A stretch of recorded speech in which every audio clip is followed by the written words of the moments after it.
Hello friends, তো আজকে অনেকদিন পর ভাবলাম তোমাদের সাথে একটা মিনি ভ্লগ শেয়ার করি। তো দেখো আমি তাড়াতাড়ি রেডি হয়ে নিয়েছি, আর এখন বাজে হচ্ছে প্রায় 7:30 মতো বাজে।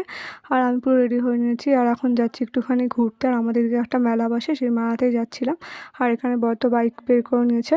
আর আকাশে অল্প অল্প মেঘ, আজকে কিন্তু বৃষ্টি হবে সেটা জানতাম না। তো দেখো রাস্তা থেকে আবার ফিরে চলে আসলাম বাড়িতে, প্রচণ্ড জোরে বৃষ্টি নেমেছে। তো পুরো একদম কী বলবো, খুব জোরে। আর এখানে কী আর করবো, রাস্তা থেকে বাড়িতে চলে এসে চুপ করে বসে আছি। আর আমি যখনই বেরোই এরকম কিছু হয়, অনেকদিন পর বেরোলাম তাও বৃষ্টি। তো দেখো খাবার দাবার খেয়ে নিচ্ছি। আর রাত্রেবেলা কী করবো তার জন্য একটুখানি চাউমিন আর মোমো অর্ডার দিয়েছিলো। এটা হচ্ছে মানে নতুন খাচ্ছি এই দোকানটা থেকে, কিন্তু একদম ভালো ছিল না খাবারগুলো। চাউমিনটা যে দুবার খাওয়া যাচ্ছিলো, মোমোটা তো একদম বিচ্ছিরি, পুরো মনে হচ্ছে আটার দলা, একদম বিচ্ছিরি খেতে। আর ভেতরে কিছুই নেই, এই দেখো।